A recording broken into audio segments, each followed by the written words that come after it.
Siempre es triste, ¿no?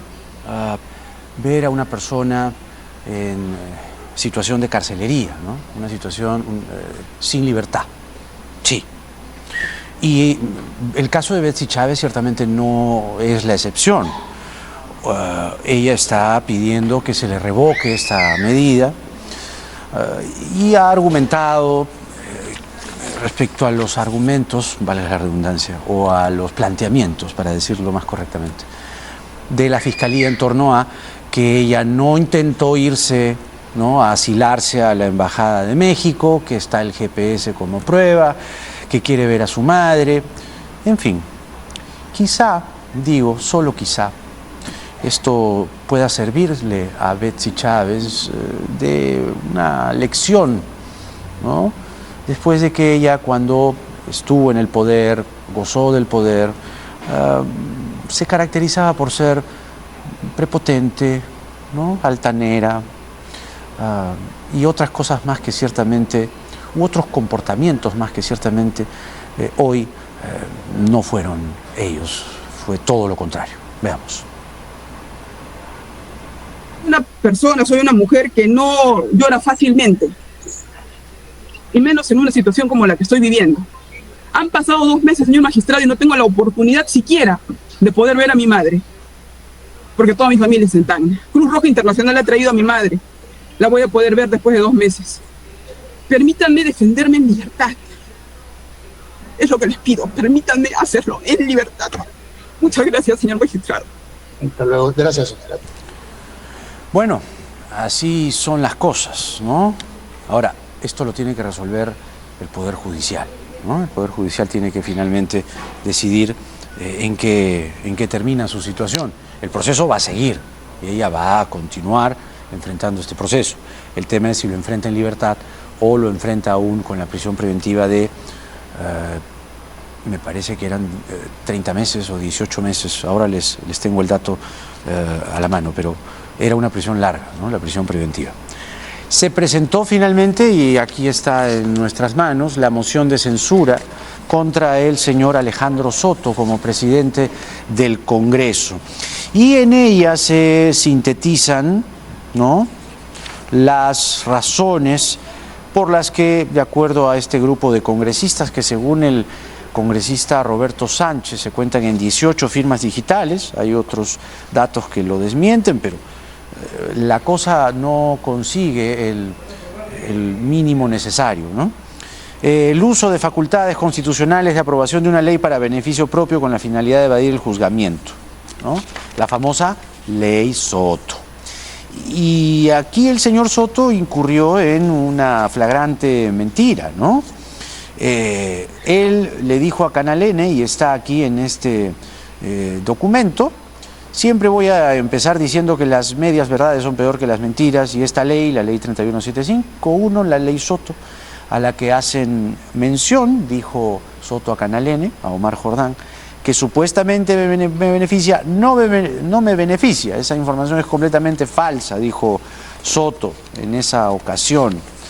El problema es que aquí también se recuerda que el congresista Soto participó en la aprobación de la ley en 2 momentos: al impulsar la inclusión del proyecto de ley en la orden del día y al votar la aprobación del dictamen en segunda votación. O sea, el señor Soto termina desmentido, ¿no? Luego, el caso de la contratación irregular de personal en su despacho congresal, ¿no?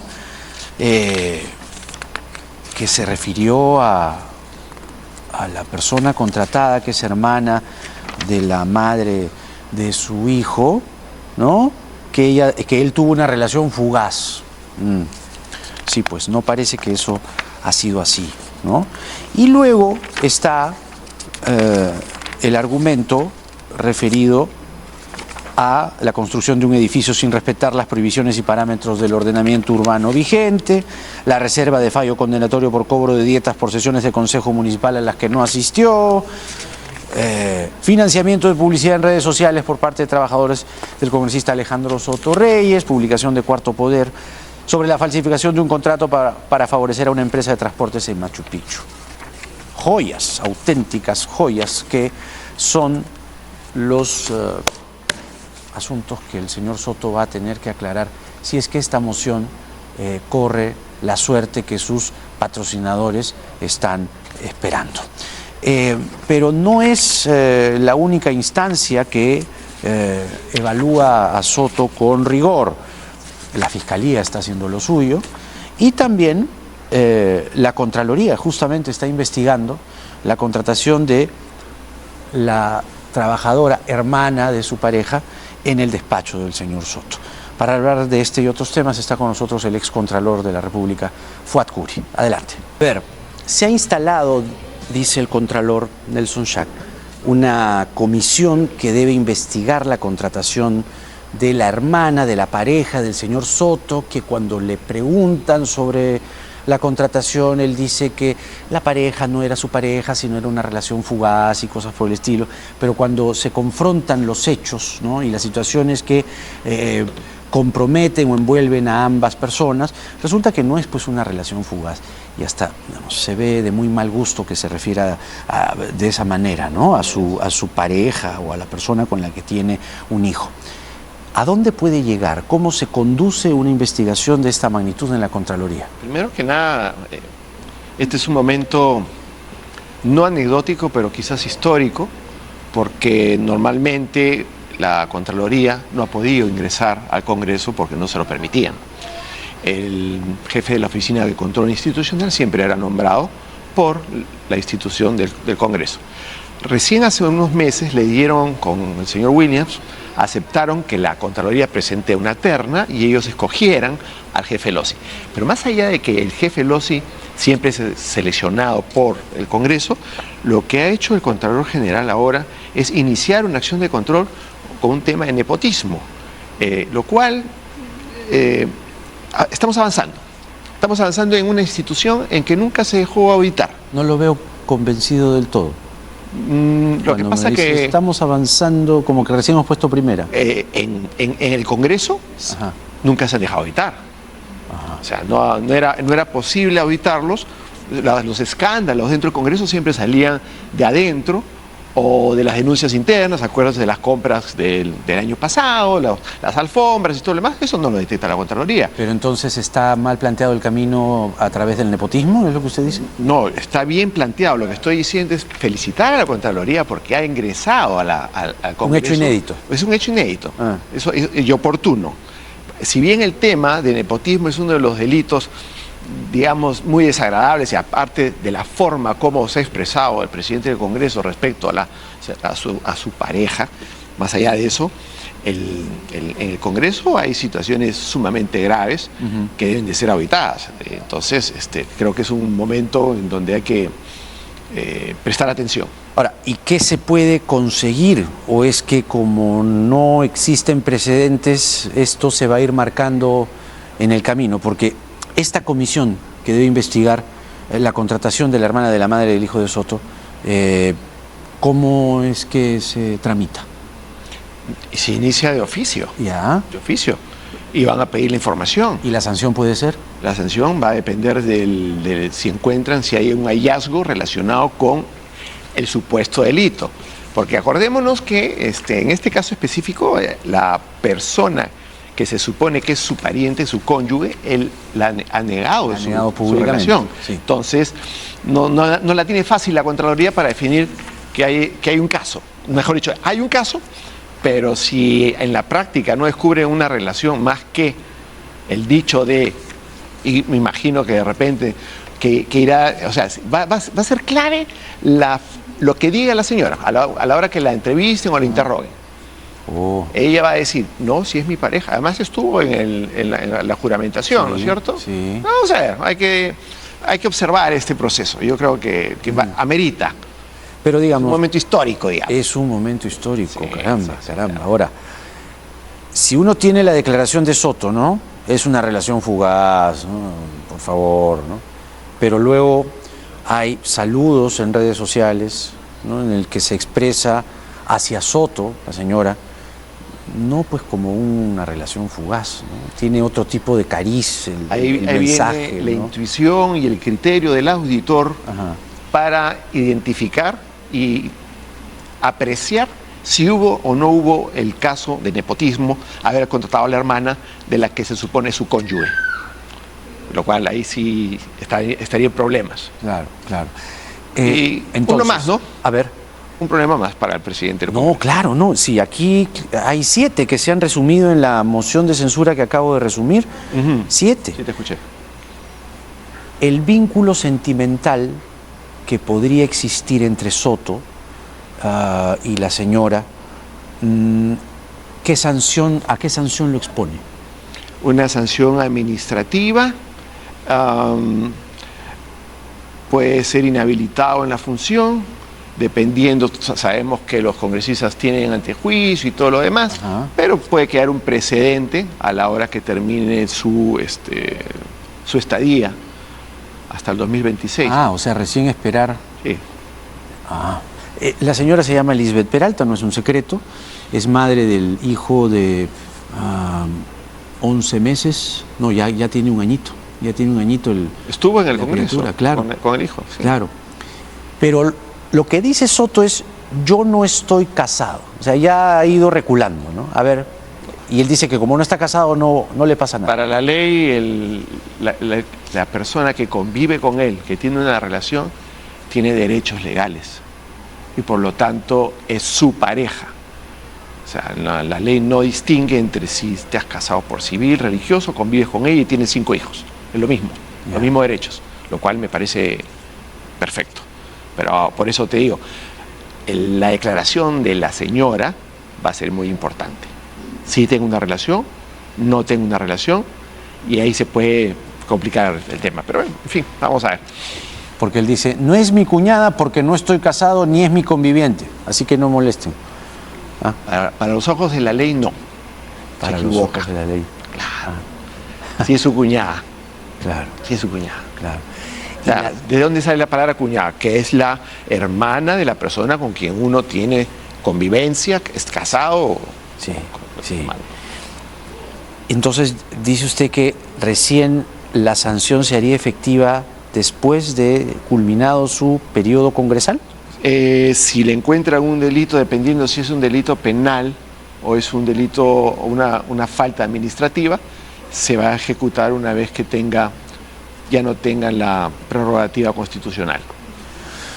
Mire usted. Mira. Ahora, pero se puede, si es que las fuerzas del Congreso, ¿no?, se van Pasa por traslapando, ética, se van moviendo, Pasa por ética, Pues se de le puede denuncia. levantar el fuero Sí, también. claro, como ha ocurrido Con en lo algunos cual, casos. eso se puede adelantar. Sí. Porque como bien decía también, no es el único caso. No es el único caso. Solo este caso puede tocar Contraloría, ¿no? No, la Contraloría definiendo el rol es analizar, evaluar, auditar todas las inconductas funcionales, todas las faltas, irregularidades que se puedan cometer. Dentro de la función. Dentro de la función, Dentro de la función. claro, siempre la Contraloría audita a los funcionarios públicos, a las instituciones públicas, y obviamente mirando la norma, si se cumplió la norma o la ley, o la transgredió. Y en el caso de los trabajadores que han sido descubiertos por Cuarto Poder, dándole dinero para las pautas publicitarias en redes, escribiendo a favor de él, llamando a la radio, fungiendo de oyentes, no siéndolo, ¿eso también constituiría una falta que la Contraloría puede observar? Yo creo que ahí entra la Fiscalía. Ha entrado ya. Claro, ese es el delito de Si concusión. entra la Fiscalía, ¿ya no entra la Contraloría? No, porque ese es un buen tema para que el público sepa. Cuando la Fiscalía toma control de un caso, la Contraloría ya no tiene por qué, a menos que se pongan de acuerdo y se dividan el trabajo. Ajá. En la época cuando yo fui contralor, se crearon las carpetas de control, en donde nosotros encontramos un caso e inmediatamente se lo encontramos sin hacer mayor análisis para que ellos continuaran. Entonces así se aceleraron los casos y tuvo... ¿Qué casos? ¿Uno que recuerda? 30.000 casos. ¿Uno emblemático? Uno emblemático puede ser Camisea, ¿no? Claro. No es poca cosa. No. Y eso entonces le sirve a la Fiscalía para andar más rápido. Claro, la carpeta de control se llama. No existían las carpetas de control. No existían. Y ahora existen. Interesante. Ahora, pero ampliando más el asunto que tiene que ver con la Contraloría, que ha estado entregando, por ejemplo, el índice de corrupción en conducta funcional del 2022, hay varias cosas aquí que son interesantes de comentarlas, ¿no? Que, por ejemplo, los gobiernos en el norte son los más corruptos, ¿no? Los gobiernos regionales, según este índice de corrupción en conducta. Ancash y Piura registran los altos índices de corrupción durante los periodos 2021 y 2022. ¿Hay alguna, o esto es una coincidencia, digamos, un puntaje de Ancash, por ejemplo, 84.1, ¿no? Sí. De inconducta. Sí. Y el gobierno de Piura 82,2. Claro, son catalogados como muy altos. ¿Esto qué significado tiene? Estuve analizando, he escuchado al Contralor el otro día y analizando la información, las bases de datos que se han usado son como 17 o 20 bases de datos, se meten en una especie de licuadora y sale un número, ¿cierto? Estamos hablando desde el punto de vista de data análisis. Esta es una foto del momento. Aparentemente hay más casos en la fecha, que en el año 2002 aparecieron que en el norte existen muchos más casos que en el sur. Eso no significa que la corrupción en el norte sea más fuerte que en el sur. Desde el punto de vista mío, es una foto del momento, pero si hacemos un análisis de los últimos 10 años, de repente gana Puno, ¿no es cierto? O Junín. Es circunstancial. Es una foto. El norte sea más corrupto. La corrupción está en todo el país. Eso lo sabemos nosotros, los medios de comunicación y el público en general, sobre todo los ciudadanos que ven las obras paralizadas. Entonces, es un buen trabajo en donde se puede observar. El gran dato ahí es que la corrupción está enquistada, no se ha ido. Es más, la lucha contra la corrupción se ha visto debilitada. La lucha contra la corrupción casi inexistente. Yo no sé si alguien me puede decir o podemos debatir si en algún momento este gobierno ha demostrado con hechos claros que se está luchando contra la corrupción, pero no contra la corrupción de un caso que apareció y se despidió una persona, no, la corrupción es sistémica y para enfrentar esa corrupción hay que cambiar la forma con que venimos haciendo gestión anticorrupción en los últimos 30 años. Porque todo el mundo habla de corrupción, ¿no es cierto? Es el principal problema. Claro. Que alguien venga y me diga qué se está haciendo. Y uno de los problemas que existe es que yo le llamaba en mi época la cadena de valor en la lucha contra la corrupción. Ahora la Contraloría le llama el ecosistema de la lucha contra la corrupción. ¿Qué cosa es la cadena de valor? Son las instituciones tutelares que tienen que ver para enfrentar a la corrupción. La corrupción no la enfrenta la Contraloría sola, no la enfrenta la Fiscalía sola, no la enfrenta el Poder Judicial solo, no la enfrenta el Tribunal Constitucional solo y el Ejecutivo solo. No, tienen que formar un equipo. Esto es se debe de juntar a alguien, o sea, en este caso debe ser la Presidenta de la República, formar un equipo, tanto del sector privado como expertos del sector público, expertos o sea, no gente junior, expertos internacionales y locales y sacarlos afuera. Un off-site meeting, como le llaman, una reunión, una semana y que le traigan una solución con indicadores, claro, que se analicen las experiencias internacionales. Hay algo que hacer, se tiene que hacer algo. No podemos seguir haciendo como hizo Vizcarra, declarar el año 2019 el año de la lucha contra la corrupción. O sea, ¿a quién le quieren engañar? Claro. Todas las autoridades, todas se llenan la boca diciendo, en mi gestión se va a luchar contra la corrupción, ¿no es cierto? Sí, eso ya parece un Pero vals y vamos mirando los indicadores, sí, pues. No solamente este año. La cifra que calculamos nosotros en nuestra época eran de 12.000 millones de soles de pérdida. Estoy hablando del año 2010, 2000. Pues ya se duplicó. Y ahora se ha duplicado. Se ha duplicado. Entonces, en la data, que está muy bien elaborada y no nos equivocamos, los números no mienten, ¿no? Los que nos gusta la contabilidad y los números no mienten. La corrupción ha aumentado, se ha duplicado. Qué terror. El presupuesto aumenta.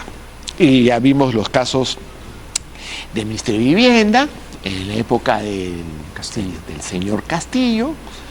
Hemos visto cómo el fondo de mi vivienda fue vulnerado, y me disculpe la audiencia, fue prostituido, como también la autoridad de la reconstrucción con cambios. Igual. ¿No es cierto? O sea, aparentemente llegaron al gobierno y dijeron, aquí la hacemos. Esa es la palabra. Como aquí pirañas. Sí, no, esto fue un botín. Sí. Hablando de la corrupción en este gobierno, que bien señalaba, nosotros esta semana presentamos el testimonio de la presidenta Boluarte ante la Fiscalía en torno al pago de Aionia, un pago de 41 millones de soles. En unos instantes vamos a hacer una línea de tiempo que hemos preparado junto a la unidad de investigación para entender bien paso a paso cómo fueron las cosas. Eso más adelante. Pero aprovecho vuestra presencia para... Hay un punto que no me termina de cerrar, ¿no? El señor Adriancén, que era el ministro de Trabajo, ¿no?, que es este señor, ahora les vamos a recordar algunas cositas, muy presto, muy diligente, consigue en poco tiempo, vía una carta que le envía a Iona en enero de este año, el pago. Pero habían unas observaciones de la Contraloría de enero de 2021, que lo que decían en concreto es que se había detectado un direccionamiento a favor de la compañía. La pregunta es si se debió pagar o no ese dinero. Absolutamente no. No. Pero más allá de eso, los ministros no están atrás de los pagos. No deben. O sea, está fuera de su competencia. O sea, como un ministro está... Imagínate, Jaime, yo en la función de Contralor, viendo los pagos de la tesorería y diciendo, páguese aquí, no se pague. Eso no es mi chamba. Mi chamba es dirigir una institución. La chamba del señor Adriancén era dirigir su ministerio. Es más, estamos hablando de salud, no de su ministerio. Salud reporta al ministerio por casualidad, o sea, porque no hay dónde ponerlo. Salud es autónomo. Responde al pliego de trabajo, pero no es que tenga una injerencia. La plata es de los privados. Autónomo. El financiamiento de 13 salud, millones de asegurados. 13 millones. 13 millones de asegurados, digo. Claro. Entonces, ¿cuánta gente? Entonces, no me la creo, pues, ¿no? A pesar de que haya existido un laudo arbitral en el Centro de Arbitraje de la Cámara de Comercio que disponía a pagar. Sí, había que analizarlo bien. Había que pelearla. A ver, imaginémonos por favor, son 41 millones de soles que no se debieron pagar porque fue una operación dirigida, según la Contraloría. ¿Qué haces tú? ¿Corres a pagar? Si la Contraloría me está diciendo, pues... Un momentito, me lo siento al Contralor, lo siento al procurador, ¿qué hacemos? Claro, como Estado. O sea, algo hay que hacer, son 41 millones de soles. No estamos hablando de 1.200 soles, no estamos hablando para pagarte el taxi. Además, creo que el servicio, no recuerdo muy bien el producto, creo que eran vacunas. No, eran pruebas rápidas. Pruebas rápidas. Y que llegaron tarde. Y claro. Entonces, el tema, yo estoy seguro, mejor dicho, creo, perdóname la expresión, la Fiscalía lo ha incorporado al señor Adriancén por su participación en la autorización, en su actitud. Sí. No es normal. Presionando por chat. No es normal. No es normal. No es usual. Mejor dicho, es anormal. No es natural. Huele mal. No, totalmente. ¿No? Una frase que a nosotros los auditores nos encanta es piensa mal y acertarás. En ese caso, ¿quién debió sentar al Contralor, sentar al jefe de salud, la presidenta? El presidente de salud. No tendría incluso que llegar hasta la presidenta. No, el presidente de salud, para eso lo ponen. Es su chamba, es administrar los recursos, administrar la gestión de salud. Y eso implicaba ver los juicios, ver las denuncias de la Contraloría. Una denuncia muy importante, no estamos, hay cientos, hay miles de denuncias de la Contraloría todos los años, pero hay denuncias y hay denuncias, hay casos y hay casos. Este caso resulta que es un caso emblemático. Primero que el concurso, según la Contraloría, no se equivoca, ojo, en temas de esta naturaleza no se equivocan. O sea, sí hubo direccionamiento. Todo el mundo habla en su puesto porque hay que pasar por la investigación fiscal. Pero pero cuando el río suena es porque piedras trae. Entonces, además, el informe de la Contraloría no es cualquier cosa. El informe de la Contraloría dice que hubo direccionamiento en la contratación de la compañía. Eso es grave, ¿no? es uno de los delitos más graves. Lo favoreces, direccionas porque lo favoreces. Claro. ¿A cambio de qué? Porque tiene cara bonita, porque el nombre no sé, ni sé pronunciarlo. Aionia. Aionia, ¿suena bonito? No, señor, no. Ahí hay un intercambio de favores. Supuestamente, no me vayan a mí a acusar ahora de... Ahora, eso se hizo durante el gobierno de Vizcarra, pero lo hizo Salud propiamente. En ese momento era dirigido por la señora Fiorella Molinelli. Y se compran estas pruebas rápidas, demoran en llegar, la Contraloría advierte en enero del 21 y se les paga. Hay un laudo. Hay un laudo. No sé, con una rapidez Sí. inusual. Sí. Sale a favor el laudo y se pelean por pagar, o sea, un poco más y se pelean por pagar más rápido, ¿no? No suena bien, pues. No suena bien, interesante. No, para nada. Ahora, también en lo que al ente sancionador se refiere. La capacidad sancionadora de la Contraloría. Exactamente. Ahora el TC ha dejado al voto esta demanda sobre la potestad sancionadora de la Contraloría. Esto, a mí me preocupa un poco esto.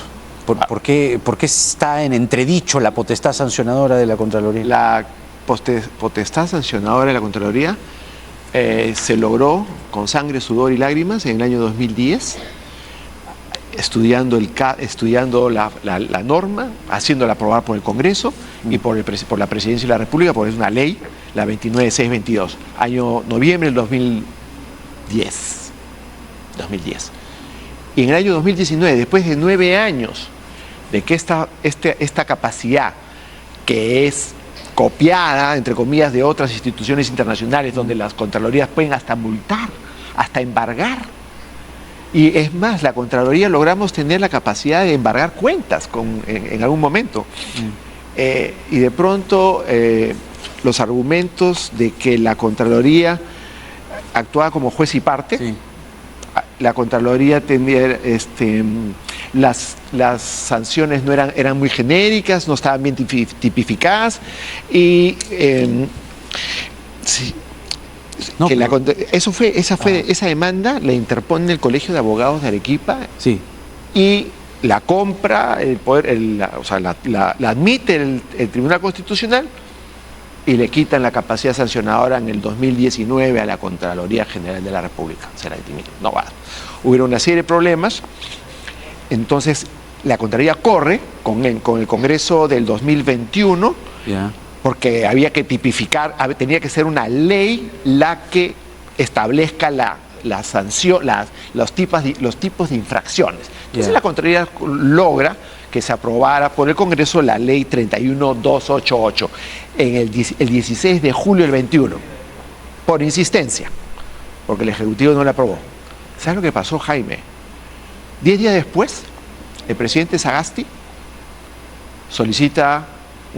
interpone una demanda constitucional contra la 31288 por principios de tipicidad, del principio de proporcionalidad y temas totalmente legales que no vienen al caso ahorita, pero otra vez la admite el TC. A ver, yo creo que se han pisado callos con la capacidad sancionadora. Se han pisado callos de alto calibre. Yo creo que hay algo que hace que de tanto en tanto... ¿Quién habrá? Perdóname, voy a girar. ¿Por qué 2 días antes que se vaya el presidente Sagasti, fue el 26 de julio del 21, 28 asumía el señor Castillo, presenta la demanda de inconstitucionalidad a través del Ministerio de Justicia, solicitada por él en Gabinete de Ministros? ¿Quién le aconsejó a enfrentar la lucha contra la corrupción de esa manera? Porque claro, es un logro que fue felicitado internacionalmente por el Banco Internacional de Desarrollo, el Banco Mundial, la OECD, que la Contraloría tenga por fin garras y dientes. No lo niego que hay que perfeccionarlo, no lo niego que quizás tengan razón algunos aspectos legales. Bueno, pero eso se corrige, se conversa, se corrige, pero no se afecta a la institucionalidad. Lo que estamos viendo permanentemente en el país, que las instituciones se enfrentan. Pero si somos un solo equipo, eso es lo que no nos damos cuenta. Somos un país... Aparentemente no. Aparentemente no. Fuad Curi ha sido Contralor General de la República y ha estado con nosotros esta noche. Muchas gracias. Gracias. De verdad que muy interesante. Alejandro Soto, ya les dijimos, acá está la moción de censura contra él. Son 7 argumentos que penden sobre su cabeza. Y él se aferra al cargo, aunque diga que no, se aferra al cargo. Sobre este y otros temas hablamos de inmediato con el excongresista Gino Costa, ¿no? Tiene, dicen, 18 firmas, falta todavía conseguir el mínimo legal requerido, pero me parece que aquí se ha sintetizado prolijamente los 7 argumentos, o los 7 casos, mejor dicho, que comprometen a Soto con delitos probables y con actos francamente reprochables. ¿Tú ves posible que esto, con la mayoría congresal que lo aupó y lo llevó a la presidencia del Congreso, con las alianzas que se entretejieron allí y que están plasmadas en la mesa, esto pueda prosperar, pese a que es sólido y contundente? Espero, por el bien del Perú, pero tengo mis dudas, como tú y como todo el mundo. Está claro que el presidente del Congreso no se quiere ir, y que tiene el respaldo de las fuerzas políticas que integran la mesa directiva, que no han dicho esta boca es mía. Mejor dicho, sí lo han dicho, ¿no? En el caso de Fuerza Popular ha sido muy claro Nano Guerra García. Me parece que ha querido recular diciendo que él no pone su mano al fuego por nadie, pero está avalado por la mesa directiva. Es decir, lo primero que debería hacer la mesa directiva, las fuerzas que lo acompañaron, incluyendo a PP, ¿no? Que ha salido a defenderlo a través de... Con uñas y dientes. El ex congresista Luis Valdés, descaradamente a decir que la responsabilidad es del partido. Yo espero que esto no prospere, porque seguimos enredados, ¿no? En escándalo tras escándalo, involucrando al presidente del Congreso cuando tenemos pues tremendos problemas. Y me dice Jaime que el Congreso no está funcionando, que digamos, han habido un par de plenos, ¿no? Bien cortos, el presidente no quiere que se extienda mucho porque tiene temor ahí que aparezca una moción de censura contra él, que se empieza a discutir el tema. Esa es información que tú tienes. Yo estaba hablando con Flor Pablo hace un rato, me dijo, mire, estamos virtualmente paralizados. Ah, sí. Porque el presidente del Congreso está preocupado en sus cosas, en defenderse, y el Congreso no está funcionando.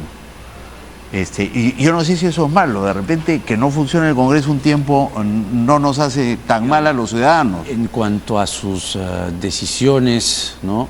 Como las que viene tomando esta mayoría, pues ciertamente, claro, uno diría mejor que esté desactivado, pero fuera de eso, que puede ser hasta anecdótico, es un poder del Estado fundamental, más allá de que los congresistas pues hayan ganado y hayan bregado este 10%, ¿no? mísero que tienen de aprobación, no puede estar parado el Congreso.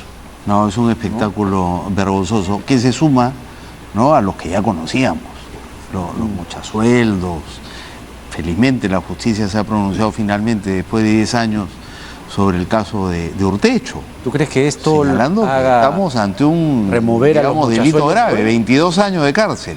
Fuerte, ¿no? Y muchos de los casos que involucran a congresistas hoy día en mocharle el sueldo a sus trabajadores, digamos, tienen las evidencias que hay contra Urtecho. Eso te decía, ¿no? Que lo de Urtecho, ¿tú crees que pueda remover a los congresistas de hoy y preocuparse y decir, oye, ¿no?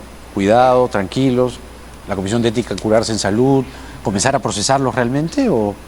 Mira, yo lo veo muy difícil, Jaime. Yo lo que siento es que este tipo de congresistas son muy funcionales, ¿no? A las mafias en el país, a las mafias del narcotráfico, de la minería ilegal, de las extorsiones, de la trata. Y esas mafias están avanzando. Están avanzando porque tenemos una clase política que les es funcional. Un Congreso que quiere acabar con la colaboración eficaz, un Congreso que quiere acabar con la extinción de dominio, un Congreso que socava la lucha contra el crimen y el crimen organizado. Hoy día que estamos a raíz de el plan Bukele, empezando a discutir los temas de seguridad, queda muy claro que el principal problema que tenemos es que tenemos una clase política pues profundamente corrupta y comprometida y funcional a las organizaciones y a los intereses mafiosos, a las organizaciones criminales, a los intereses mafiosos en el país, ¿no? Y de la misma manera que esos intereses penetran y capturan la política, también intentan hacerlo con la policía, con la fiscalía y con el Poder Judicial, ¿no? Entonces, esta situación se puede revertir. Yo creo que no tenemos que llegar a los extremos de El Salvador, no es necesario. La policía y el sistema institucional peruano sabe cómo lidiar con estos problemas. Lo hicimos con el terrorismo hace 30 años, que era, digamos, lo que para El Salvador son las maras hoy día. Y lo hicimos en el marco de la ley. El que Fujimori después quisiera justificar el golpe, no por la necesidad de combatir al terrorismo, pero en realidad el terrorismo lo derrotó la policía haciendo trabajo de inteligencia, de calidad, ¿no? Ese es el trabajo que tenemos que hacer. Y lo que tenemos que hacer es potenciar la capacidad de la policía para hacer ese trabajo, pero eso no lo estamos haciendo. Entonces avanza impunemente el crimen de todo tipo y la gente lo que dice, bueno, si lo resolvió Bukele, traigamos esa fórmula y traigámoslo a Bukele. Ese es el contrabando también, ¿no? No solo que traigamos los métodos y su estrategia, sino traigamos un dictador. Hay muchas fuerzas políticas acá que están aprovechando, ¿no?, la discusión sobre Bukele para decir nosotros también necesitamos un No, ya dictador. que mencionabas a Nano Guerra, él dice que 2 Bukeles y un Milei, Así es. ¿no?, hacen a Fujimori. Así es. ¿No? Pero cuando le preguntan por Soto, él dice que tiene que ser corroborado, ¿no? Pero en El Salvador no hay corroboración, ¿eh? Tú tienes un tatuaje y te vas preso, indefinidamente. Y no tienes garantías judiciales, no tienes debido proceso, nada. Pero como eres un pandillero, no importa. Pero yo le preguntaría a todos los políticos entusiastas acá con el plan Bukele, ¿qué les parecería si aplicamos el plan Bukele para luchar contra la corrupción, que en el Perú es un problema tan serio o más grave todavía que el de la criminalidad callejera? Dicen que no hay sentencia, que son denuncias periodísticas. Siempre Tú lo cuando ves en todos los les toca, digamos, el señalamiento de aparente corrupción, los descargos son deslinde tras deslinde y soy inocente. Pero interesante lo que dices de ¿qué pasaría si se les aplica el plan Bukele? Los que tienen investigación preliminar, no, pues, muy exagerado. Pero los que tienen investigación preparatoria, todos presos, indefinidamente. Sin corroboración, sin pruebas adicionales, sin juicios orales que duran años, todos presos. Resolvemos el problema de la corrupción de repente. ¿Qué tal? Como una... Dios mío, pero estaríamos atentando contra el Estado de Derecho. Porque hay, digamos, eso es lo que a mí me llama la atención, ¿no es cierto? La corrupción es una cosa distinta que este problema de la criminalidad, ¿no? El delito callejero y las extorsiones. Es una cosa distinta. Y la corrupción es una modalidad delictiva, ¿no es cierto?, tan grave como las otras. Lo que pasa es que el delito callejero tiene un impacto sobre la gente, ¿no? Genera temor, inseguridad, la gente no sale, en fin, es también un problema grave. Los dos son robo. Pero los dos son robo. Y la corrupción es, digamos, permite que eso ocurra, porque para que eso ocurra hay que corromper, pues, a la policía y al sistema de justicia y eventualmente al sistema político, que es lo que nos está ocurriendo. Claro. Bukele para todos los corruptos. Entonces, los políticos están entusiasmados, ¿no es cierto?, con el plan Bukele, entonces apliquemos el plan Bukele a ver si les gusta. No, ahí sí, presunción de inocencia es muy importante, ¿no? Pero fuera de eso, sí hay un grupo en la sociedad que desea, añora y sueña que un gobernante como Bukele, un autócrata como Bukele, gobierne el Perú, ¿no? Y que arrase mágicamente, rápidamente y a rajatabla las, acciones delictivas, los sicarios, toda la delincuencia que está en este momento pululando en la ciudad. Pero es solo por eso. ¿Tú crees que es solamente porque hay un deseo justo, ¿no? Yo creo acabar con la creo que ese delincuencia? reclamo entra por la necesidad de poner orden y devolver la seguridad, porque es la principal preocupación de los ciudadanos. No es que alguna gente está preocupada con la inseguridad y la violencia. Todos con estamos. Bukele, te digo. Claro, todos estamos preocupados. Entonces, decir Bukele para que nos ayude a resolver este problema es el gancho. Pero yo convengo contigo que muchos lo que quieren es, no importa, ese será el pretexto, pero es la forma de vender la necesidad de un gobierno autoritario en el Perú. Y eso a mí me parece muy peligroso, porque la democracia, con todas sus deficiencias, ¿no?, que son inmensas en el terreno de la seguridad y la corrupción, pavorosas. Por momentos uno está dispuesto a decir, bueno, no hay nada que hacer, ¿no? Entonces... Ya que venga Bukele. Pero lo que ocurre es que, digamos, la experiencia nuestra es que los gobiernos autoritarios empiezan bien y terminan muy mal. Y no hay forma de deshacerse de ellos. Mira, Fujimori se hace la victoria policial en la lucha contra el terrorismo, ¿no es cierto? Aparece como el hombre y termina 8 años después, ¿no es cierto?, el 2000, teniendo que renunciar al poder porque se ha encontrado que él y Montesinos proveían de armas de guerra a la guerrilla de la FARC. ¿A cambio de qué? A cambio de drogas, cocaína, 8 años después. ¿Por qué? Porque el régimen autoritario, sin controles, corrompe. Y entonces, se corrompe. Claro, entonces la democracia es muy imperfecta, pero tú todos los días te enteras, ¿no es cierto?, de las barbaridades del señor Soto y demás. Pero en un régimen autoritario se acaba la libertad de prensa, se acaba el equilibrio de poder, con todas sus limitaciones, nos permite estar más informados y nos permite tener algún tipo de control sobre las autoridades. El día que eso se acaba, le otorgamos todo el poder a una sola persona que hace y deshace y termina, ¿no es cierto?, abusando de mala manera de ese poder. Es muy peligroso. Pero también es peligroso que el presidente del Poder Judicial se haya preocupado en salir públicamente a decir, podemos aplicar, ¿no?, cosas que tiene, las cosas buenas del plan Bukele, el Premier, se podría. Bueno, felizmente, digo, la presidenta ha ido en otra línea, el ministro de Defensa también, el ministro de Justicia también, han dejado solo en el tema Bukele a Otárola, ¿no? Lo cual no significa que no se pueda descartar el deseo oculto, hecho público a través de un condicional del propio Premier, de que el plan Bukele pueda incorporarse en la política peruana.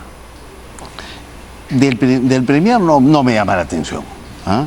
Pero el presidente del Poder Judicial, o sea, Bukele es un dictador, ha acabado con la independencia judicial en su país. ¿Cómo se le puede ocurrir, ¿no?, aunque sea solo una parte del plan Bukele, o sea, hacer referencia a la política de seguridad de un autócrata?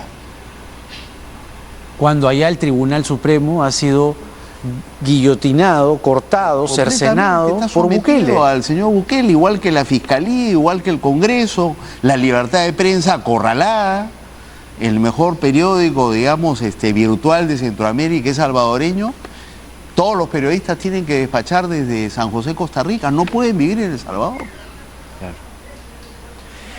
Y ya que hablabas de el golpe, ¿no?, y todo lo que ocurrió en 1992, esta Constitución del Perú para escolares habla de que lo que ocurrió el 5 de abril solo fue dejar sin efecto la Constitución de 1979. No se dice golpe de Estado, no se dice que el poder se concentró solo en el presidente. Que se intervino el Poder Judicial, el Ministerio Público. Público. Se intervinieron no solo todas las instituciones, todas las instituciones, que se intervinieron medios de comunicación. Que se sometió a los organismos electorales. Exacto. Es decir, lo que muchos están alentando que hoy se haga desde el Congreso, ¿no es cierto? La ofensiva contra la Junta Nacional de Justicia no es sino el primer paso para tomar control del Poder Judicial. ¿Eso crees? Sin ninguna duda.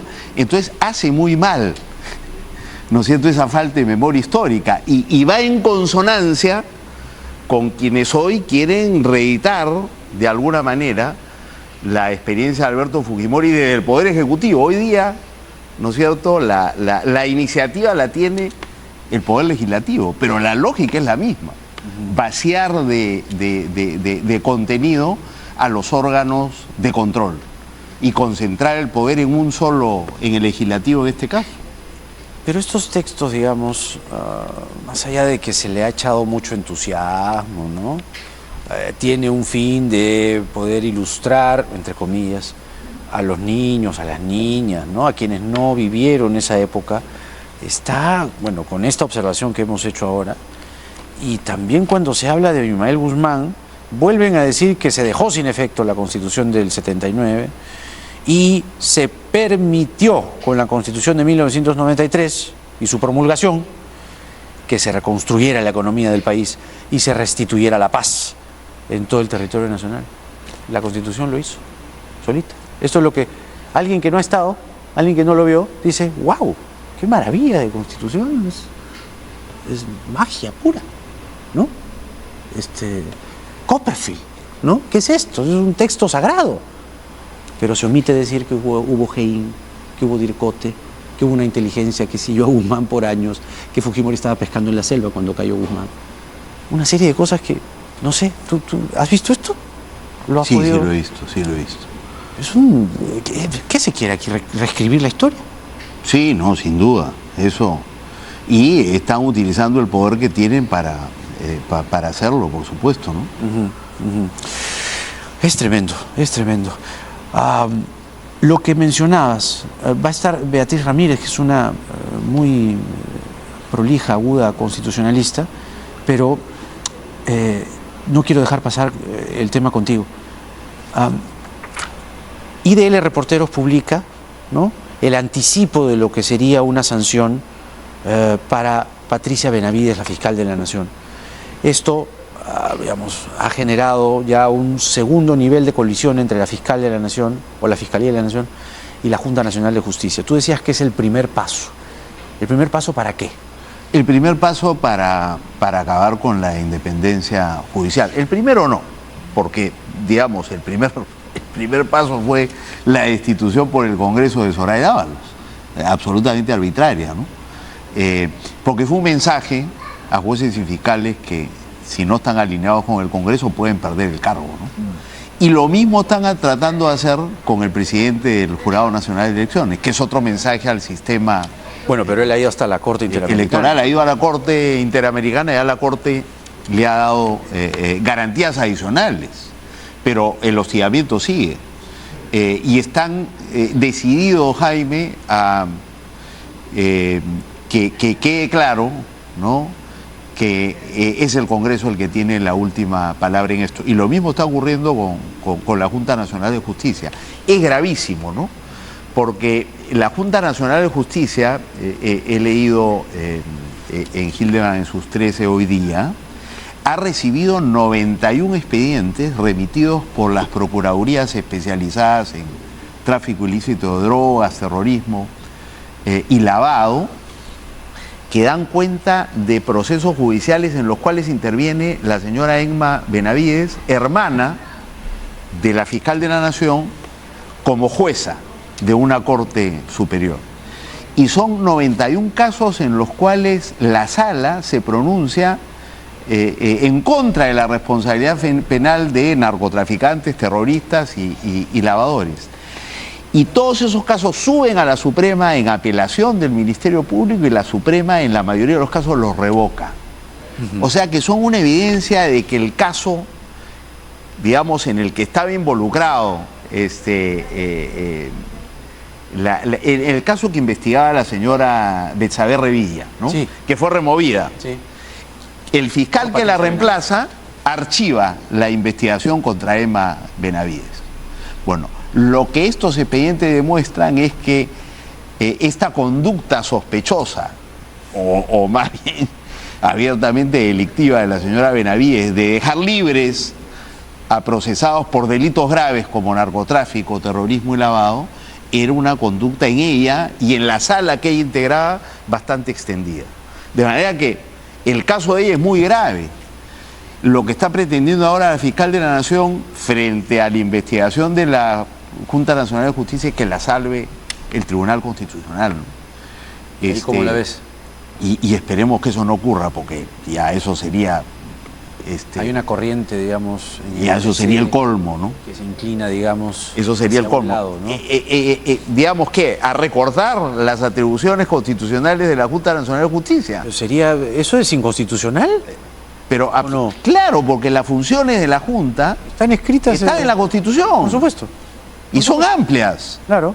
¿no? ¿Y cómo no van a investigar actos administrativos de la fiscal que pueden tener implicancia penal? O sea, la fiscal no quiere que le investiguen. O sea, si está salvando a su hermana de una investigación grave donde hay evidencia que la hermana se ha coludido con los miembros de la sala para dejar libre a un narco, ¿esa es competencia del ente que controla, digamos, el Poder Judicial o no? Pues todo indica que sí. Gino Costa ha sido congresista, ministro del Interior y ha estado con nosotros esta noche. Gracias, Gino. Gracias, Jaime. Precisamente sobre el tema de enfrentamiento abierto de la fiscal contra la Junta Nacional de Justicia. Junta Nacional de Justicia que yo quiero decir que debiese ser más proactiva al momento de comunicar, al momento de decir, al momento hasta de defenderse, ¿no? Porque los hemos estado llamando todo el día y no hablo, no quiero. Oiga, se los van a chingar, los van a sacar, o sea, no se dan cuenta, creen que escondiéndose en su escritorio diciendo no voy a contestar, no salgo a la prensa, mejor no hagas solas, ya va a pasar. No se dan cuenta. Es una guerra abierta. Les van a cortar la cabeza y van a perder su puesto si siguen en esa posición. No hay que ser Chamberlain, nunca. Hay que ser Churchill, nada más. Gracias, Guido. Nuevamente. Viene Beatriz Ramírez para hablar sobre el tema de la Junta, la Fiscalía, la Junta. Y le vamos a explicar a través de una línea de tiempo cómo fue que la presidenta Boluarte se enteró del caso de Aionia, ¿no? Esta semana hemos publicado el testimonio de la presidenta ante la fiscal, fue en marzo, y ella dijo que se enteró del caso por los medios de comunicación. Ese fue su testimonio. Entonces, lo que quisimos hacer aquí, junto a la Unidad de Investigación, es, eso, una línea de tiempo. Ir así, enero, febrero, marzo, ¿cómo fue? No sé decirte cómo fue. Presentamos el testimonio de la presidenta de la República, Dina Boluarte, ante la fiscal de la Nación por el caso Aionia. Aionia, una empresa, Aionia Technology Corporation, una empresa que le vendió al mismo Seguro Social, a E-Salud, pruebas rápidas por un monto de 41 millones de soles. El pago no se hizo porque hubo observaciones de la Contraloría en enero de 2021, argumentando la Contraloría de lo siguiente, que se había direccionado, ¿no?, la adjudicación, ¿no?, que se había casi colocado a dedo, ¿no?, el nombre de Aionia, para que sea Aionia la que se gane con la licitación, ¿no? Bueno, la cosa es que en febrero este gobierno, es decir, esta administración, ¿no?, desde Salud, con una, en fin, energía de aquellas, ¿no?, del entonces ministro de Trabajo Luis Adriancén, se le pagó. Hay un laudo, hay que pagar lo que dice el laudo. Páguenle. Un ministro no tiene que estar en esos afanes y por eso Adriancén está denunciado constitucionalmente. Pero vamos a la línea de tiempo, porque también esta semana la presidenta Boluarte le respondió a este programa 3 preguntas referidas al caso de Aionia, ¿ya? Entonces nos quedó dando vueltas, haciendo ruido, algunas de las cosas que nos dijo la presidenta, entonces mejor hagamos una línea de tiempo. Entonces, el 23 de enero del 2023, 23 de enero de este año, Ionia envía esta carta al ministro de Trabajo, Luis Adriancén, ¿no? Le dicen: señor Luis Alfonso Adriancén, ministro de Trabajo, con copia al presidente ejecutivo de Salud. Desde aquí hay algo que está mal en esta carta. Desde ahí, partiendo de ahí, esta carta tiene algo malo, porque ha debido ser dirigida al presidente de Salud. El Salud es un organismo autónomo. Entonces, en esta carta que tengo en mis manos, requerimiento de deuda y pago, laudo arbitral, ¿no? Contratación directa. ¿Me siguen en el switcher? A ver, estoy con la carta en la mano. 41 millones 447,000 acá. Entonces le dicen: págame, ¿no?, esta carta que tengo aquí, que no se va a poder ver. Línea de tiempo. Ya, vamos, línea de tiempo. El ministro Adriancén, entonces, presuroso, visita al presidente de E-Salud, Aurelio Orellana. Esto fue el 25 de enero, ahí nomás. O sea, Adriancén estaba ahí para pagarle a Ionia, ¿no? Estaba para pagarle a Ionia. 2 días, qué rapidez. ¿Cómo hubiera sido que el señor Adriancén, en vez de estar preocupado por eso, se preocupe por el periodo de tiempo que demora un asegurado o una asegurada de salud de conseguir una consulta, ¿no? ¿Cuánto demora un asegurado en salud? 3 meses, 4 meses. Pero no, Adriancén voló donde Orellana y le dijo: bueno, hermano, tengo esto, hay que pagarles. Y al día siguiente, Aurelio Orellana le devuelve la visita a Luis Adriancén. Estaban ahí rápido, páguenles, ¿no? En vez de escuchar al Contralor, no lo hicieron. ¿Qué más sigue? Luego,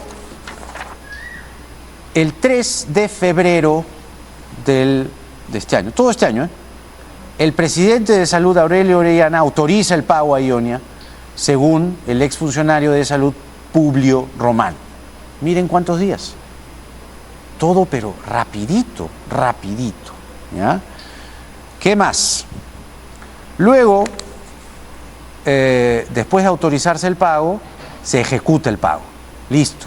El 10 de febrero se le paga, ¿ya? Se le paga. 41,447,130 soles. Incluso sumándole el monto por el tiempo de demora, ¿no? Le pagaron todo. Luego, 2 días después, según un exfuncionario de Salud, Publio Román, el presidente de Salud, Aurelio Orellana, le informa que Dina Boluarte, la presidenta, preguntó sobre el pago a Ionia. El 12 de febrero, ¿ya? El 13, la presidenta Boluarte convoca a Aurelio Orellana, ¿no?, ministro de Trabajo, Aurelio Orellana, presidente de Salud, ¿no?, y al ministro de Trabajo, Luis Adriancén. Los convoca a los dos en Palacio. Ahí está. Obviamente para saber qué ha pasado, ¿no? El 14, al día siguiente, el presidente de Salud, Aurelio Orellana, acude a Palacio nuevamente para visitar a la presidenta Boluarte. Ojo a las fechas: 14, ¿ya? 16, el presidente de Salud, Aurelio Orellana, acude otra vez a Palacio. Fíjense las diligencias, ¿no? Las diligencias, las reuniones, la prontitud. Esto no huele bien, no olió bien desde el principio. Y recién el 24 de febrero de 2023, Hildebrand en sus 13 denuncia el millonario pago irregular a Ionia. 24, ¿ya? 24 de febrero. Pero en la declaración testimonial de la presidenta Boluarte, cuando le preguntan por el pago, ¿no?, en su condición de presidenta de la República, exacto, el 26 de febrero. En su condición de presidenta de la República, le pregunta a la fiscal, ¿tiene conocimiento de algún pago que se hubiera realizado a favor de la empresa Ionia Technology Corporation? Sí, tengo conocimiento sobre el pago que salió en las noticias. Narre las circunstancias en que tuvo conocimiento respecto de dicho pago. Tomé conocimiento a través de las noticias, tanto mediante los periódicos y por la televisión. A ver, la línea de tiempo. Pero si salió el 24, ¿cómo se pudo enterar antes? O sea, cuando los convoca, exactamente los convoca el 12, según el exfuncionario Publio Román, ahí. El presidente de Salud, Aurelio Orellana, le informa que Dina Boluarte preguntó sobre el pago a Ionia. El 12. Y el caso se supo el 24. No me cuadra, no nos cuadra que ella se haya enterado por los medios. Es una duda razonable, ¿no? Si ella respondió a la fiscalía esto, que ella se entera por los medios, por las noticias, por los periódicos, respuesta ante la fiscalía. ¿Cómo se pudo haber enterado antes? Por los medios. Si la denuncia salió el 24 y ella convoca, le dice a Orellana el 12, le dice, oye, ¿qué es estos pagos? ¿No? Está la presencia de su asesora de ese momento, ¿no? Su asesora de ese momento, Grika Asayak, ¿no?, que tuvo una participación allí. Esa fue una de las preguntas que le hicimos a la presidenta y ella nos dijo que no, que ella se había enterado, lo ratificó ante este programa en un cuestionario exclusivo que ella respondió, que ella se había enterado por las noticias. Esa es la línea de tiempo del caso Ionia, con cargo a poder explicarlo mejor cuando sea necesario. Volvemos de lleno al tema referido a la Junta Nacional de Justicia versus la Fiscalía de la Nación. ¿De qué se trata todo esto? ¿Cuáles son los escenarios que se advierten, ¿no?, con tanto la demanda competencial que se ha presentado, que el tribunal debe resolver, como una acción de amparo que está circulando en este momento y que ha sido admitida? La abogada Beatriz Ramírez con nosotros. Adelante, Beatriz. Acción de amparo, sí, una acción de amparo que ha presentado Patricia Benavides, la fiscal de la Nación, contra la Junta Nacional de Justicia. Y concretamente lo que solicitan es que se inhiban de cualquier clase de opinión, de cualquier clase de, en fin, pronunciamiento e incluso sanción a los magistrados o a los señores Aldo Vázquez, ¿no?, y a la señora Inés Tello de Ñeco.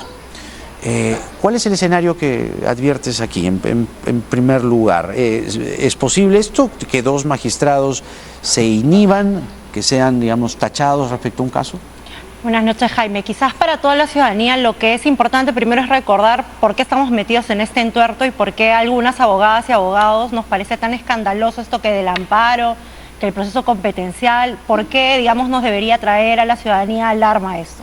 Y acá hay que retroceder unos añitos al año 2018, al escándalo de los famosos hermanitos, los famosos cuellos blancos y el referéndum que tuvimos ese año.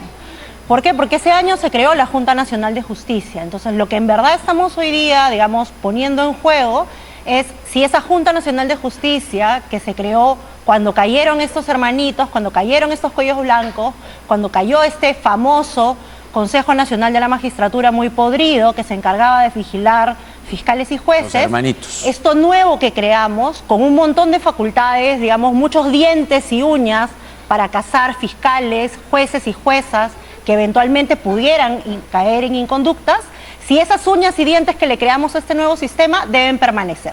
Eso es lo que está en juego. Hoy en día, lo que se ha creado en esta semana son 2 demandas judiciales. Una en orden, este proceso competencial que indebidamente, creo yo, podemos conversar de eso, la Fiscalía le ha planteado al Tribunal Constitucional contra la Junta Nacional de Justicia, estirando lo que es el derecho, en teoría, de la Fiscal de la Nación, pero ella está señalando que es la competencia de la Fiscalía de la Nación, ¿no? Eso debió haber sido una demanda de amparo que recién la ha puesto ayer, y ya quisiéramos todas las peruanas y los peruanos que tú pongas una demanda ayer y hoy día te admitan, ¿no? Que eso es lo que ha pasado en su caso. Yo me he metido a buscar el expediente, porque ahora todo es público gracias al COVID, y la demanda es de ayer y hoy día ha sido la admisión. ¿Eso es común? No, pero bueno. ¿No? No es común. Las acciones de amparo suelen ser diligentes, prontas. No, ¿quién te ha dicho? Digo, en el papel. Su propia teoría lo dice. En el papel, pero en la práctica no. Pero la fiscal lo ha conseguido de un día para otro. Sí, bueno, ha conseguido que le admitan, la verdad, pero sinceramente también lo que yo creo es que está estirando la demanda competencial para quienes nos siguen, porque si ustedes han visto la noticia, ¿cuándo le han dado audiencia? Como a todo el mundo, de acá a octubre, o sea, va a tener que esperar, ¿no? Sí. Pero en realidad yo creo que sus fueros, o digamos sus apuestas, que es un poco lo preocupante, no están en realidad en el Poder Judicial, ¿no? Están en que esto lo vea el Tribunal Constitucional, que esto se resuelva, como se dijo acá, además en este mismo canal, en 3 o 4 meses, y que eso zanje de una vez todo el conflicto, todo lo que viste con tu invitado anterior. Entonces, estos 21 expedientes que se dejaron sin resolver, porque la hermana de la fiscal de la Nación aparentemente habría incurrido en una serie de irregularidades y ella removió a la fiscal que le estaba investigando. Todo eso se está discutiendo como una presunta responsabilidad funcional. La Junta Nacional de Justicia, como parte de esas uñas y dientes que le dimos en el 2018 todas las peruanas y los peruanos, la está investigando por eso. Y bueno, digamos, a la fiscal de la Nación no le parece pues correcto que esto se haga así, y está pidiéndole al tribunal básicamente que deje todo esto sin efecto, ¿no? Pero a ver, la fiscal puede pretender lo que ella quiera, ¿no? La señora Benavides, hablo más concretamente. Pero de acuerdo a la Constitución y al marco normativo bajo el cual se creó la Junta Nacional de Justicia, esta demanda competencial, y si quieres también el amparo, que más o menos es el mismo combo, ¿no atentan contra la Constitución y al funcionamiento y a las atribuciones de la Junta? Yo creo que sí, y digamos, quizás para clarificarle a nosotros, lo que está haciendo aquí es un 2 por 1, es lo que nosotros las abogadas y los abogados llamamos pescar. O sea, está poniendo su demanda competencial y aparte está poniendo un amparo. Si la ciudadanía, digamos, que nos sigue o te sigue hoy día, Jaime, viernes por la noche, quisiera saber en corrección qué es lo que tocaría, acá tocaría un amparo.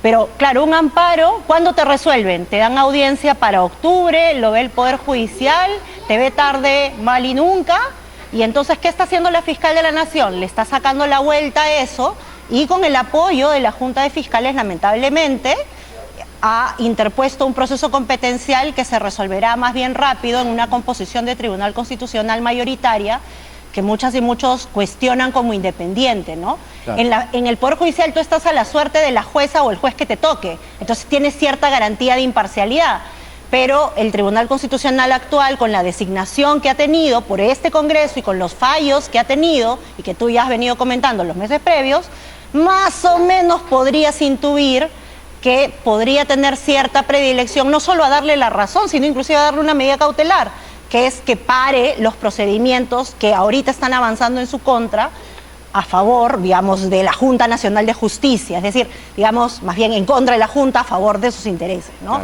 Claro. Y ese uso instrumental, ese pescar para lo que me conviene, es lo que creo que nos hace mal institucionalmente como país, ¿no? Más allá de la Fiscal de la Nación acá, lo que creo que como país debiéramos pensar es, si vamos a votar y queremos refundarlo todo como hicimos en el 2018, lo que nos estamos jugando ahora es que a través de demanditas se le saque la vuelta a los procesos judiciales para quitarle las uñas y los dientes al mecanismo que buscamos crear para fiscalizar que las cosas se hagan bien. El doctor Aníbal Quiroga, que es, digamos, quien defiende al Ministerio Público en este caso, Y a la fiscal de la Nación. y a la fiscal Patricia Benavides, dice que la Fiscalía de la Nación estima que la Junta Nacional de Justicia ha sobrepasado los límites de sus facultades y márgenes constitucionales, ojo ahí, y ejercería una suerte de control político sobre la Fiscalía, que afecta la gestión y conducción y la lucha contra la corrupción de este órgano constitucional. Sería imprescindible, en consecuencia, que el TC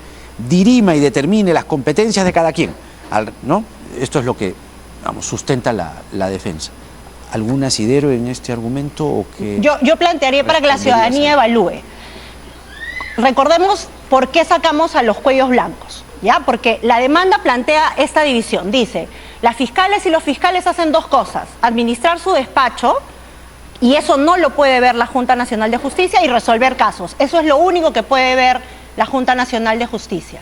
Pero ¿acaso los hermanitos no los chapamos hablando por teléfono de cómo poner jueces, cómo poner fiscales, cómo hacer cosas administrativas, cómo poner cierto juez o cierto fiscal para que resuelva este caso, cómo sacar a este otro, cómo ruletear cosas logísticas administrativas? Entonces, si realmente hacemos esa división, la Junta solo puede ver casos, pero no puede ver decisiones logísticas administrativas.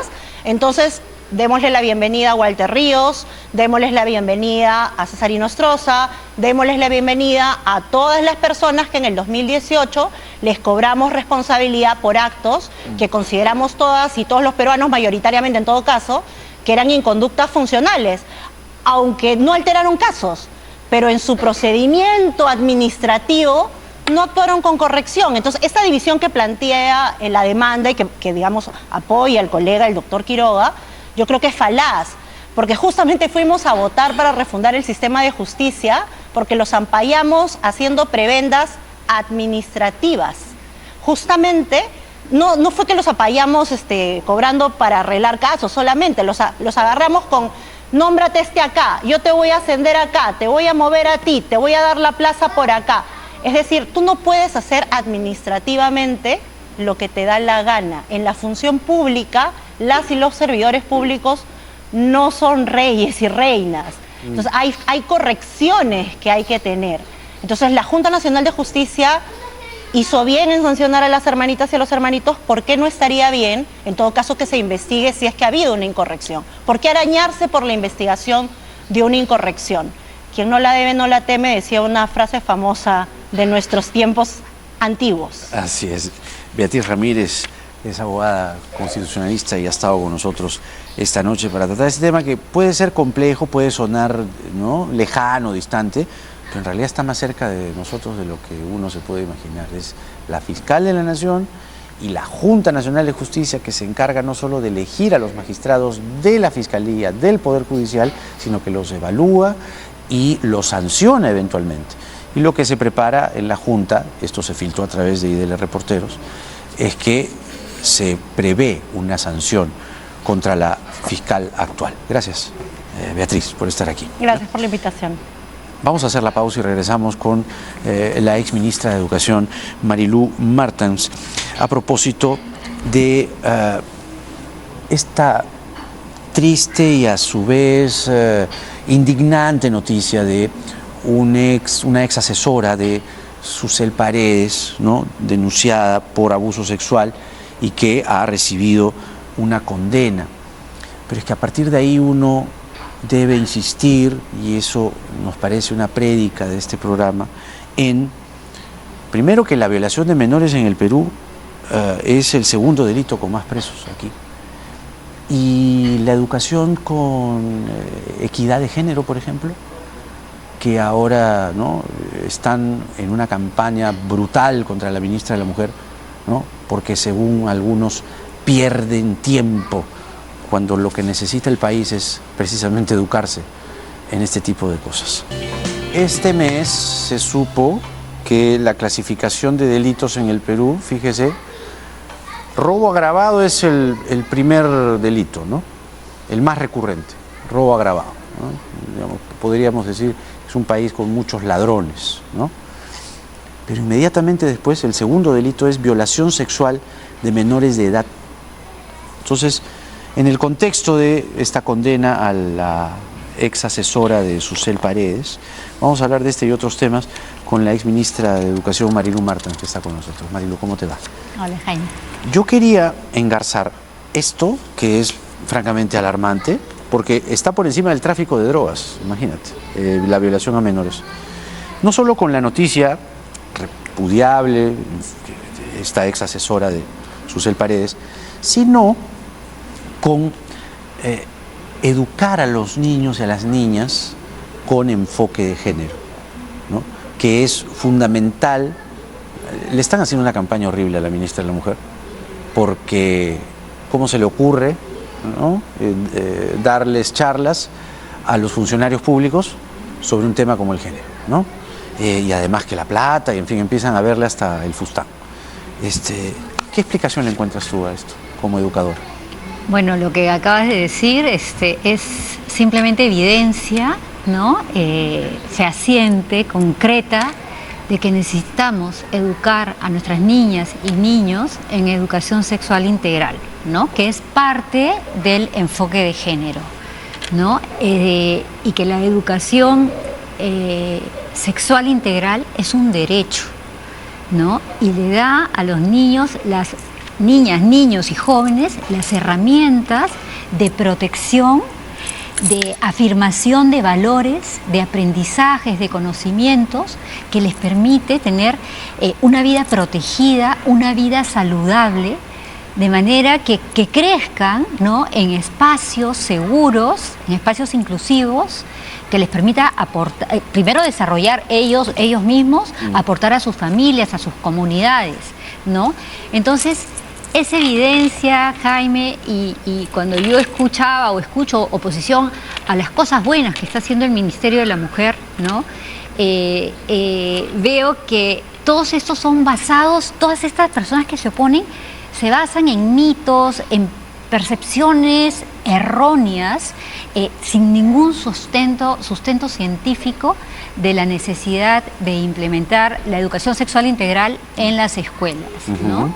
Educación sexual integral no significa ir contra la formación, educación que pueden dar padres o madres en las casas. Al contrario, Jaime, es responsabilidad y por supuesto que la política educativa reconoce como primera institución a la familia y el primer responsable de la familia, pero tiene que haber una complementación, una articulación con lo que enseña la escuela, con lo que tiene que enseñar la escuela, ¿no? Que es una educación sexual integral científica, pertinente a la edad, al desarrollo del estudiante y los padres de familia. Claro. Entonces... Pero el asunto va, digamos, ya que lo tocas, el de la familia, ¿no? Nadie dice que la familia no puede, digamos, orientar, conducir a sus hijos, a sus hijas en educación sexual. Pero primero tienes que la mayor incidencia de delitos de violación ocurre en las casas. Sí. Altísimo, creo que bordeando el 70%.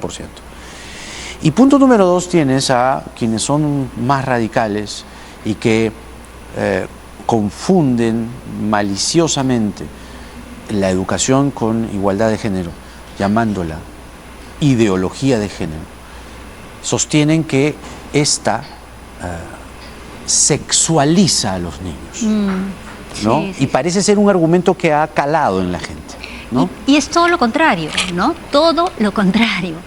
Primero, el enfoque de género, Jaime, lo que busca es dar a conocer, ¿no? Informar, evaluar, diagnosticar sobre las diferencias que hombres y mujeres hoy tienen en nuestra sociedad.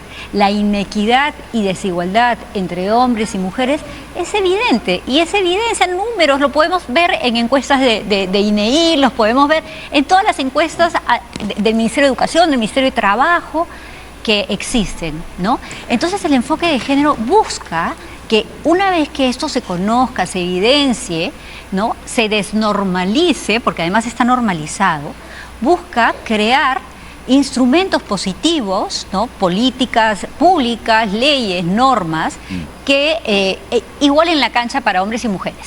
Ahora, dentro del enfoque de género, una de las cosas que vemos es educación sexual integral, y la educación sexual integral lo que busca es complementarse con las familias para dar una educación pertinente, científica a los niños. La educación sexual integral está desarrollada en un marco de valores éticos. Entonces, lejos de decir que está lejos, al contrario, está desarrollada en valores éticos, y lo que busca es que los niños, niñas y jóvenes crezcan, ¿no? Con estos valores que además contribuyen con su seguridad y con su salud, ¿no? Porque la sexualidad, Jaime, es algo que está a lo largo de la vida de todas las personas, desde muy chiquititos, desde que nacemos hasta que somos adultos, y tenemos que conocer el desarrollo de nuestro cuerpo, tenemos que saber cuáles son, y no limitarla a temas biológicos o de sexo, porque es mucho más grande que eso, muchísimo más grande, y que adelanta la sexualidad el interés del sexo en las niñas y niños es totalmente falso, Jaime. Al contrario, lo que hace es buscar que las niñas, niños, jóvenes, de acuerdo a su edad, ¿no?, sepan de manera responsable, pertinente, cómo manejar su propia sexualidad y no caer, pues, que es el segundo delito, ¿no?, donde la mayoría son hombres que abusan de niñas, ¿no?, o niños. Es gente que no sabe, no ha de repente tenido una educación donde puedan manejar su propia sexualidad y sepan que los valores como el respeto hacia uno mismo y hacia el otro, claro, tienen que primar en cualquier relación. Es posible, incluso me atrevería yo a decir, no sé qué piensas tú, que esté la violación sexual a menores de edad como el segundo delito más recurrente en la sociedad, tenga mucho que ver con la poca e inexistente educación sexual integral que recibieron estas personas, y Dios sabe qué otras cosas les pueden haber pasado, porque se repiten a veces los traumas, ¿no?, para que esté en el segundo lugar. Es terrible, Jaime, es terrible. Y es terrible además conductas normalizadas. Tú bien dijiste que los espacios más peligrosos para los niños y niñas es su entorno familiar. Hace poco hemos tenido un caso terrible, ¿no?, de un padrastro que ha violado a una niña. Entonces, ¿cómo no educar a la niña, ¿no?, para que no perpetúe esta amenaza que tienen en los entornos más cercanos y que en muchos espacios se ha normalizado, y que sepa cuáles son sus derechos y cuáles son además los canales a través de los cuales ella debe reportar cuando se siente vulnerada? La exministra de Educación, Marilu Martens, con nosotros. Gracias, Marilu. Ha sido un gusto tenerte aquí. De esta manera cerramos esta semana aquí en el programa. Gracias por estar siempre allí del otro lado, gracias por su compañía y por su audiencia.